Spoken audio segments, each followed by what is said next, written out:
नमस्कार साथियों, एक बार आप सभी का स्वागत है। तेल रिजर्व के मामले में, तेल भंडारण के मामले में हम बहुत ही पीछे हैं और देशों से। दोस्तों, अभी एक चर्चा चल रही है कि भारत में पेट्रोल सिर्फ 5 से 6 दिन का बचा हुआ है। क्या इसके मायने हैं और अन्य देशों के मुकाबले हम कितना पेट्रोल और डीजल रिजर्व रखते हैं? भारत में पर डे पेट्रोल और डीजल की खपत कितनी है और कहाँ कहाँ हमारे रिजर्व हैं, कितने टाइप के रिजर्व हैं, इन सब बातों में बात करेंगे स्टेप बाय स्टेप करके।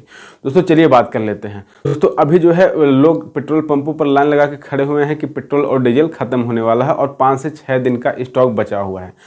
तो चलिए इस पर बात कर लें। दोस्तों हमारे जो भारत में है एक पर मंथ है 2 करोड़ मीट्रिक टन पेट्रोल और डीजल खपत होती है। यानी पर डे की बात कर लें तो 6.7 लाख मीट्रिक टन। इसके मुकाबले हम चलिए रिजर्व की बात कर लेते हैं कि भारत कितने तेल रिजर्व करके रखता है। दोस्तों रिजर्व 2 प्रकार के होते हैं, एक स्ट्रेटेजिक रिजर्व, एक होता है कॉमर्शियल रिजर्व। स्ट्रेटेजिक रिजर्व वो रिजर्व होते हैं जो कि युद्ध के समय, किसी आपात समय के स्थिति वो तेल काम में लिया जाता है और ज़मीन के अंदर स्टोर करके रखा जाता है। तो दोस्तों ऐसे रिजर्व हमारे पास 3 हैं। एक पादरो जिसकी क्षमता 25 लाख मीट्रिक टन है, और एक मैंगलोर जिसकी क्षमता 13 लाख मीट्रिक टन है, और एक है हमारा आंध्र प्रदेश में विशाखापट्टनम में जिसकी क्षमता 13.3 लाख मीट्रिक टन है। यानी कुल मिला दिया जाए तो लगभग हमारे पास 53.3 लाख मीट्रिक टन जो कि हमारा स्ट्रेटेजिक रिजर्व है। उसके अलावा कमर्शियल रिजर्व की बात कर ली जाए तो ये बाहर जो पेट्रोल हमारी रिफाइनरी कंपनियां होती हैं इनके बाहर बड़े बड़े टैंकरों में होता है। तो अभी पेट्रोलियम मंत्रालय ने 26 मार्च को ये बताया था कि अभी हमारे पास जो है 74 दिन का कॉमर्शियल और स्ट्रेटेजिक रिजर्व मिलाकर बात किया जाए तो 74 दिन का हमारे पास तेल बचा हुआ है।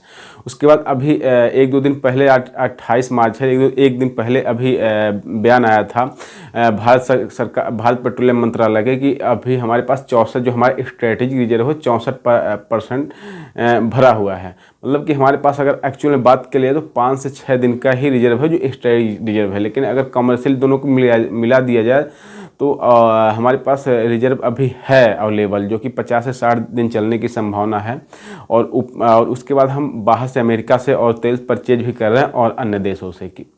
उसके बाद तो हम बात करते हैं कि अन्य देशों के मुकाबले हमारे पास कितना रिजर्व है। दोस्तों अन्य देशों के मुकाबले हम बहुत कम ही रिजर्व रखते हैं जो कि हमारा कंजप्शन के हिसाब से है। जैसे कि हम बात कर लेते हैं चाइना के पास जो है 120 करोड़ बैरल का रिजर्व है जो कि अगर वहाँ पर कोई आपत्ति आ जाए तो कम से कम 180 दिन तक वहाँ पर काम चल सकता है। उसके बाद आता है हमारा जापान। जापान 47 लाख बैरल रखता है। अगर वहाँ कोई स्थिति है 254 दिन तक वहाँ भंडारण चल सकता है, सप्लाई चेन ख़त्म भी हो जाए तो वहाँ 254 दिन तक तेल की कमी नहीं होगी। उसके बाद आता है हमारा अमेरिका जो कि 41.5 करोड़ बैरल रखता है। वहाँ भी कम से कम 200 दिन तक सप्लाई चेन बंद होने पर भी काम बना रह सकता है, कोई दिक्कत नहीं हो सकती। उसके बाद आता है जर्मनी जो कि 17 लाख बैरल रखता है, वहाँ भी ऐसे 90 से 100 दिन तक। उसके बाद ऐसे हमारा फ्रांस है, इटली है, ब्रिटेन है, ये सब 90 से 100 दिन तक का स्टॉक रखते हैं जो कि सबका 5 से 10-12 ऐसे लाख करोड़ बैरल रखते हैं। अगर हम भारत की बात कर लें तो ये बहुत ही पीछे है क्योंकि यहाँ पर केवल 0.53 करोड़ बैरल ही हम रिजर्व करके रखते हैं। तो रिजर्व के मामले में हम बहुत पीछे हैं। जैसे चाइना 120 करोड़ बैरल रखता है और हम कहाँ 0.53 करोड़ बैरल रखते हैं।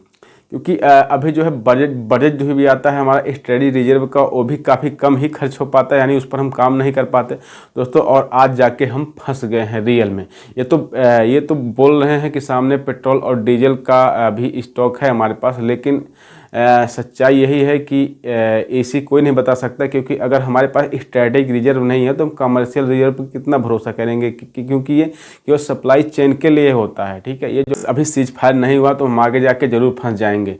तो दोस्तों आप जो है कम से कम वाहन का इस्तेमाल करिए, कम से कम ईंधन का खर्च कीजिए। तो दोस्तों ये वीडियो कैसे अगर अच्छी लगी हो चैनल को शेयर कीजिए, वीडियो बने रहेंगे। धन्यवाद।